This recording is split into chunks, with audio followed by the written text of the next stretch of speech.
சொந்தங்களுக்கு வணக்கம். நாம் இன்று எந்த பதிவு பார்க்க போகிறோம் என்றால் வரலட்சுமி விரதம். வரலட்சுமி விரதம் அன்று இந்த 7 விஷயங்களை செய்தால் மகாலட்சுமியின் மனம் மகிழும். மகாலட்சுமியின் முழுமையான அருளை பெறுவதற்கு ஏற்ற தினமாக ஆடி மாதத்தில் குறிப்பிடப்படும் ஒரு முக்கியமான தினம்தான் வரலட்சுமி விரதம். மகாலட்சுமி வரம் தரும் லட்சுமியாக வந்து அருளக்கூடிய தினம்தான் மகாலட்சுமிக்குரிய வரலட்சுமி விரதம் ஆகும். இந்த நாளில் மகாலட்சுமியை வழிபடுவதால் ஆண்டு முழுவதும் குறைவில்லாத செல்வத்துடன் வாழ முடியும். வரலட்சுமி விரதம் அன்று மகாலட்சுமியை வீட்டிற்கு அழைத்து அவளின் மனம் மகிழும்படி பூஜைகள் செய்து மந்திரங்கள் சொல்லி அர்ச்சனை செய்து வழிபடுவது சிறப்பு.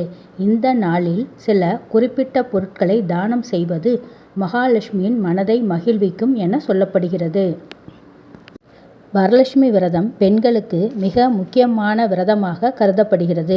குறிப்பாக தென்னிந்தியாவில் இந்த விரதம் மகாலட்சுமியை வீட்டிற்கு அழைத்து அவளின் மனதை மகிழ்வித்து வேண்டிய வரங்களை பெறுவதற்குரிய நாளாக கருதப்படுகிறது. ஆடி மாத பௌர்ணமிக்கு முன்பு வரும் வெள்ளிக்கிழமையில் இந்த விரதம் கடைபிடிக்கப்படுவது வழக்கம். வரலட்சுமி விரதம் இருந்து மகாலட்சுமியை வழிபடுவதால் செல்வ வளம், ஆரோக்கியம், மகிழ்ச்சி, அமைதி, குடும்ப செழிப்பு ஆகியவை கிடைக்கும் என சொல்லப்படுகிறது. திருமணமான பெண்கள் தங்களின் குடும்ப நலனுக்காக இந்த வழிபாட்டினை செய்வது வழக்கம். இந்த ஆண்டு வரலட்சுமி விரதம் ஆகஸ்ட் 8ஆம் தேதி வருகிறது. அதாவது ஆடி மாதத்தின் 4வது வெள்ளிக்கிழமையில் இது வருகிறது. அன்றைய தினம் பௌர்ணமியும் இணைந்தே அமைந்துள்ளது. இந்த நாளில் வழக்கமான வரலட்சுமி விரத வழிபாட்டினை செய்யும்போது 7 எளிமையான அதே சமயம் மிகவும் சக்தி வாய்ந்த ஆன்மீக பரிகாரங்களை செய்து மகாலட்சுமியை வழிபடுவதால் மகாலட்சுமியின் மனம் மகிழ்ந்து நமக்கு பரிபூர்ண ஆசிகளை வழங்குவாள்.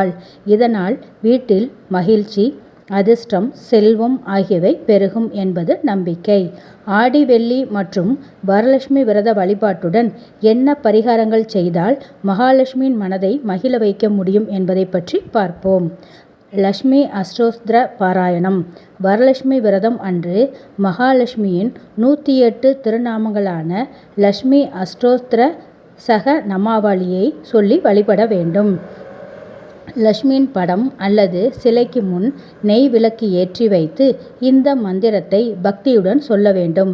இந்த புனிதமான மந்திரம் பணவரவில் இருக்கும் தடைகளை நீக்கி வீட்டில் செல்வ வளத்தை ஈர்க்கும்.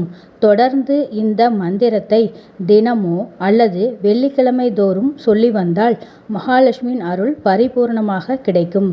தெய்வீக அருளால் நிறைவாக வாழ்க்கை அமையும். மகாலட்சுமிக்கு தாமரை மலர் மற்றும் குங்குமப்பூ படைத்து வழிபட வேண்டும்.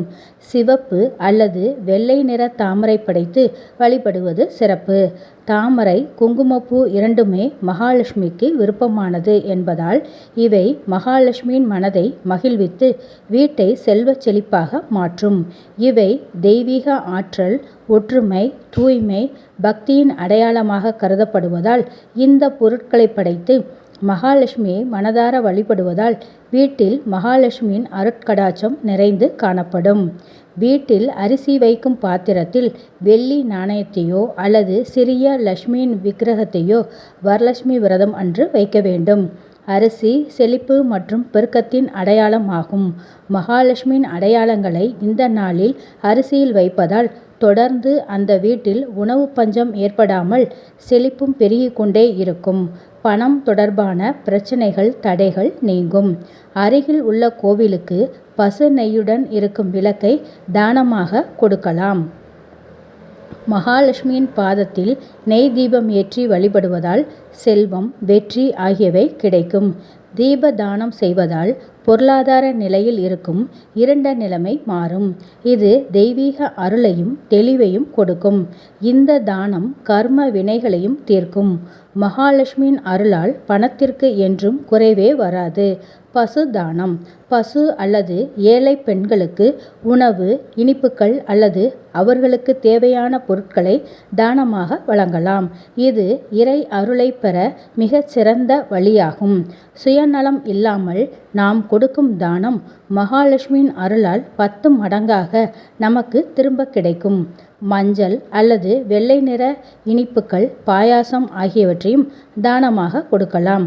அன்னதானம் உயர்ந்த தானமாக சொல்லப்படுவதால் இது வீட்டில் குறைவில்லாத உணவு, ஆரோக்கியம், அமைதி, குறைவில்லாத செல்வ வளத்தை தரும் என்பது நம்பிக்கை. நாணயங்களை வைத்து வழிபடுதல். வரலட்சுமி பூஜைக்காக வைத்திருக்கும் கலசத்தை சுற்றி 8 வெள்ளி அல்லது செம்பு நாணயங்களை வைக்க வேண்டும். இந்த நாணயங்கள் அஷ்டலட்சுமிகளின் அம்சமாக கருதப்படுகிறது. இதனால் அஷ்டலட்சுமிகளின் அருளும் நமக்கு கிடைக்கும் என்பது நம்பிக்கை. பூஜையை நிறைவு செய்த பிறகு இந்த 8 நாணயங்களையும் ஒரு சிவப்பு துணியில் முடிந்து பூஜை அறையிலோ அல்லது பணம் வைக்கும் இடத்திலோ வைக்க வேண்டும்.